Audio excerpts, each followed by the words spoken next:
up, knit door! Today I'm going to show you some gift baskets, different ideas on what to do for Christmas.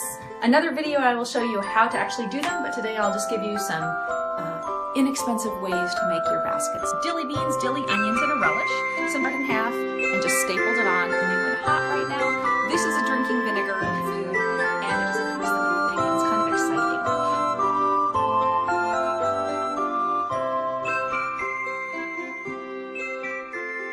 So I chose a theme for each gift basket, and this one is Mexican. So what you can do is put in salsas if you've made them. These are little peppers from my garden, vegetables, jalapenos.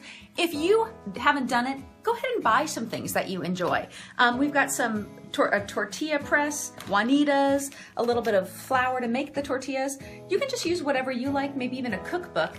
People are thrilled to get food all put together, and it's fun. This is a picnic basket, and it's got mustard and ketchup, dilly beans, dilly onions, and a relish, some things to serve it with. Here are some recipes and a picnic blanket. This is a little box of different spice rubs, and so I've marked what everything is, and then I've just put a little plastic on, or a little card on here so it looks nicer. A friend of mine asked for some sourdough starter, and so I thought I would give her this gift. So I've included flour, which she will need, the sourdough starter, 2 pans to go ahead and bake it in, and then in the envelope I've also included the recipes so she knows what to do. Now to decorate this, because I was reusing lids, I went ahead and took an envelope that was beautiful, cut it, and used it to cover to make it look nice. And then on here it tells you, on the labels, it tells you what they are. This is an Italian gift box. And so what I've done is I've put in some tomatoes and different tomato products that I've put together, and also some store-bought items. I've also picked different types of pasta that perhaps people would use, maybe a pasta noce. This one I went ahead and bagged myself. So it's a long plastic bag. You could also use a Ziploc if you don't have gift bags. And then this is a label that I went ahead and put on. I bought this pasta in the bulk section, so if you want to just buy a little bit or a lot. The other thing you can do is I made one and I used an old card. So I cut a card in half and just stapled it on, and it's a nice way to decorate a plastic bag. In this basket is a meal. I have made, this is a chili, the ingredients to make chili. I've included the recipe, and then cornbread, so you can just go ahead and make it. Now these were all reused lids again, and so this would be for a family member who happens to love Jack, and you can just, you know, it's kind of fun. You can again use cards, something like that. And again, this is a little spice packet. You can either include the spice packet in a Ziploc with your beans, or you can go ahead and take a little bag, even a Ziploc bag, use a old card, cut it in half, staple it. You've got your... So drinking vinegars are something hot right now. They're also called shrubs. And what they are is vinegar mixed with a fruit and some sugar. And then you add it to a sparkling drink. It can be sparkling water, champagne, wine, whatever you happen to like.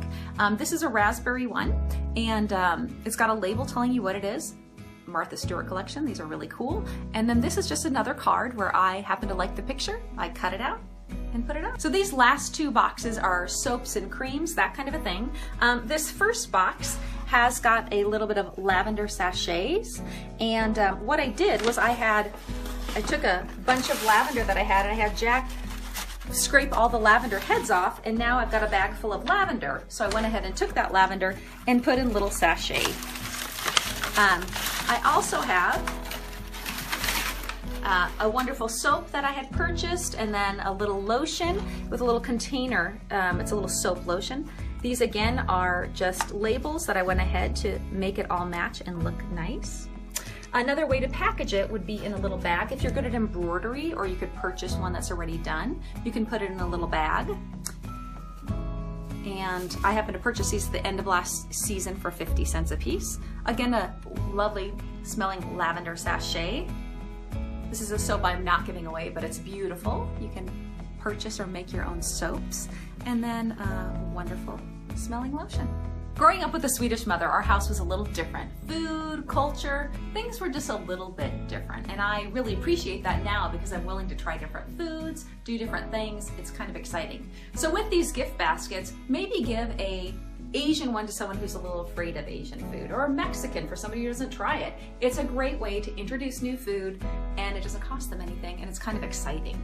A final gift that I was going to show, I'll show more in another video, but this idea was from my mother. This used to be the sleeves of a jacket she had when she was young, and it never fit very well. So she went ahead and cut it apart, made pillows for us, and she took the body of the pillow and made some wonderful big pillows. But that's another thing you can do with something that has a family, a family history to it, is to make something different out of it. I know the majority of you out there watching are men, but you men like to eat. So if there's any of these things that sound wonderful to you, let me know in the comments, and I will go ahead and I can do a little more detailed description on how to do each one of these. I know some of you will ask, where do you get these labels and things? And I went ahead and included some links to some of my favorite items below. Don't forget that this is a season of joy, giving, celebration. Have fun when you do this. Do it with family and friends. Have a lot of laughs. Enjoy yourselves, because we are blessed. You may not be aware of this, but we run a pretty active Facebook page for the channel. A lot of content and a lot of things shared by subscribers, projects they've done, things that I like, and I think you might enjoy that. I'll put a link in the subject heading if you would like to go over there and participate in that. So, it's a Mrs. Wranglerstar flashback. What day is today? Thursday. Bible study tonight. Don't forget that. I've got some videos from her. At the top left is how to make kitchen appliances. Her favorite must-have kitchen appliances.